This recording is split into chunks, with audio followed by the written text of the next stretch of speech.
Hello and good morning. How are you doing today? I'm fine, thank you. I am so proud of you of putting Black Girls Play together. And the reason why is because I'm here in the South, and for 34 years, I've been watching these girls play these games over and over and over again. And now I get to know the history of it.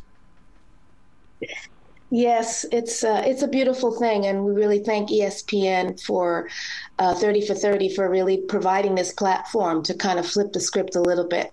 In your studies, did you discover anything that, hand-eye coordination, which has helped out each one of these girls in playing games and getting into sports and putting focus on becoming successful in life? Well, I think that there is definitely, it reinforces a sense of community, certainly. But I think what was really revelatory for me was the extent of what the influence of these hand games have had on American popular culture, writ wide, from hip hop to jazz to gospel to TikTok. All of those things, can be traced back to those very, simple hand games that we played on the playground. What was the one thing that led you back into the history of this? Because I'm always on Google, or I'm always trying to do research on different things, but you went the extra mile and you turned it into something that's landed on ESPN.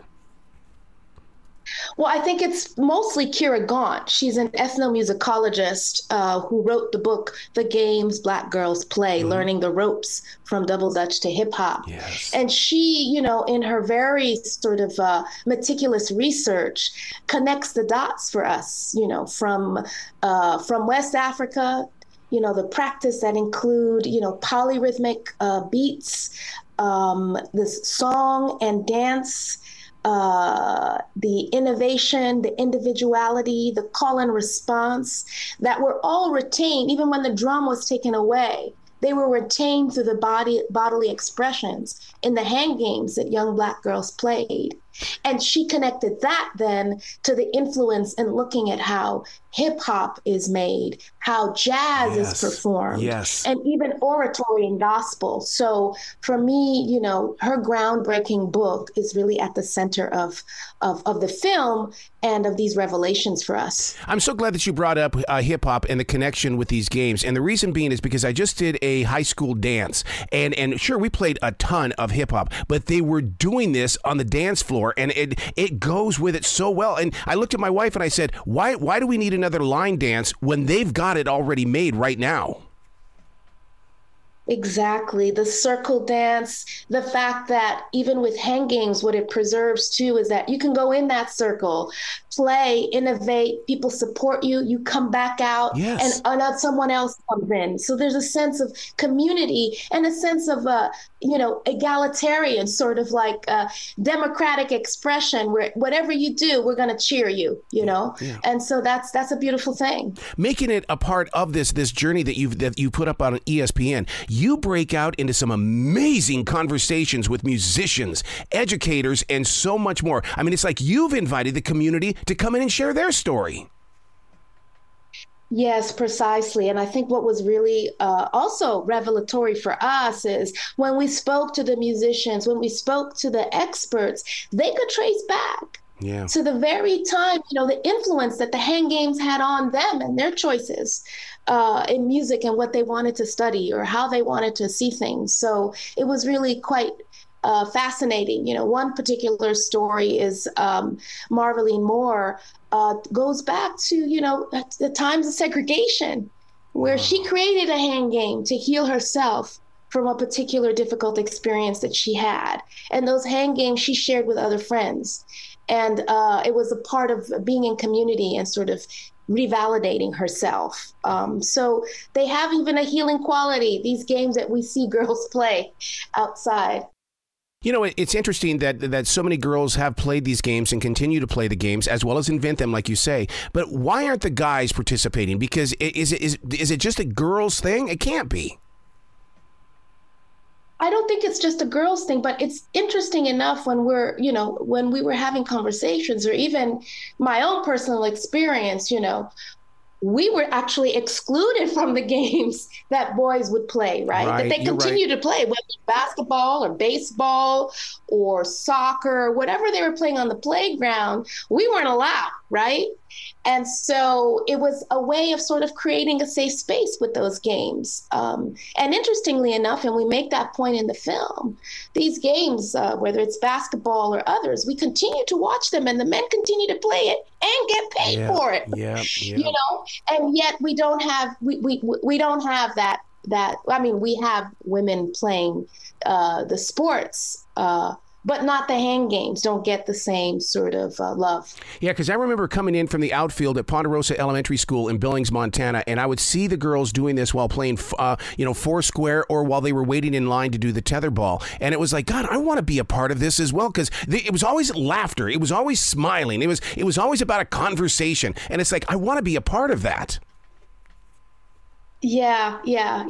But I think there was something special about, I don't want to say keeping it to ourselves, but being able to be together to do it, Now, I don't want to sound like the grumpy old man here, but I love watching the girls do it today because they're not playing with their smartphones. They're not on there trying to find the latest TikTok song or going on to Spotify looking for a song. They're actually putting their smartphones down.